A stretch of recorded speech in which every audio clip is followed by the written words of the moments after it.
তৃণমূল প্রার্থীর ওয়ার্ডেই প্রচারে ঝড়, ঢাক বাজিয়ে শক্তি প্রদর্শন বিজেপি প্রার্থী চিত্রজিৎ রায়ের।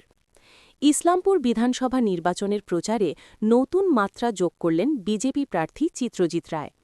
শুক্রবার সন্ধ্যায় তৃণমূল কংগ্রেসের প্রার্থীর নিজস্ব ওয়ার্ডেই জোরদার প্রচার চালিয়ে রাজনৈতিক মহলে চাঞ্চল্য সৃষ্টি করেছেন তিনি। এদিন ইসলামপুরের ৭ নম্বর ওয়ার্ডে, যা তৃণমূল কংগ্রেস প্রার্থী কানাইয়ালাল আগরওয়ালের শক্ত ঘাঁটি হিসেবে পরিচিত, সেখানে ব্যাপক কর্মী সমর্থকদের নিয়ে ঢাক ঢোল বাজিয়ে পদযাত্রা করেন চিত্রজিৎ রায়। ইসলামপুর মূল শহর জুড়ে এই প্রচার ঘিরে ব্যাপক সাড়া পড়ে যায়। বিজেপি প্রার্থীর এই কর্মসূচিতে উপস্থিত ছিলেন বহু নেতাকর্মী ও সমর্থক। রাস্তা জুড়ে স্লোগান, ঢাকের তালে তালে প্রচার এবং মানুষের সাথে সরাসরি যোগাযোগের মাধ্যমে ভোটারদের মন জয় করার চেষ্টা করেন তিনি। রাজনৈতিক মহলের মতে, প্রতিপক্ষের ঘাঁটিতে ঢুকে এভাবে শক্তি প্রদর্শন আসন্ন নির্বাচনে গুরুত্বপূর্ণ বার্তা দিচ্ছে। অন্যদিকে এই প্রচারকে ঘিরে এলাকায় চর্চাও তুঙ্গে উঠেছে।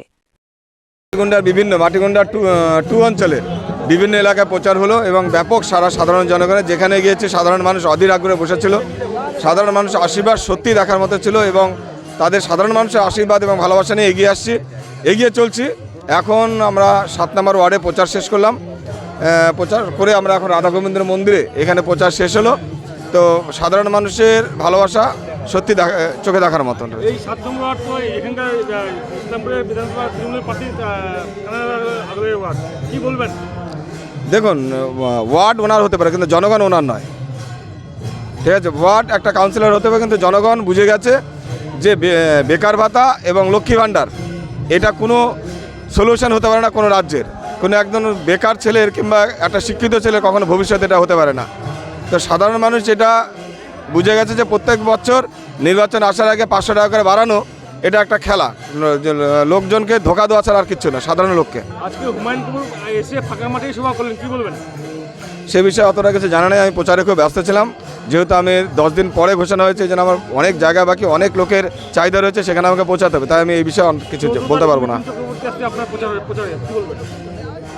এই বিষয়ে এখনও রাজ্যের থেকে কোনো নির্দেশ কিন্তু আমার কাছে আসেনি। হয়তো যারা ম্যানেজমেন্টে রয়েছে, যেহেতু আমি একজন ক্যান্ডিডেট, আমি সমস্ত বিষয় দেখতে পারি না। ম্যানেজমেন্টে যারা রয়েছে, যারা প্রোগ্রাম শিডিউল তৈরি করছে, তাদের কাছে হয়তো এই তথ্য থাকবে। তাদের কাছে এই তথ্য থাকে, তারা ঠিক সময় আমাকে খবর দিয়ে দেবে। ইসলামপুর শহরের মানুষের কি বার্তা দেবেন? দেখুন, আপামর ইসলামপুরবাসীকে বলবো যে একটি সুযোগ ভারতীয় জনতা পার্টিকে দেওয়া উচিত। 15 বছর দিয়েছেন তৃণমূলকে, 34 বছর দিয়েছেন বামকে।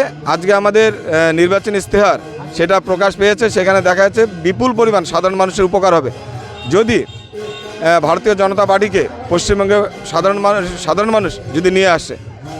তো সাধারণ মানুষকে উদ্দেশ্যে একটি কথা বলবো যে অন্তত একবারের জন্য আপনারা ভারতীয় জনতা পার্টিকে সুযোগ দেন, তারপর আপনার পছন্দ না হলে তা আপনি সরিয়ে দেবেন।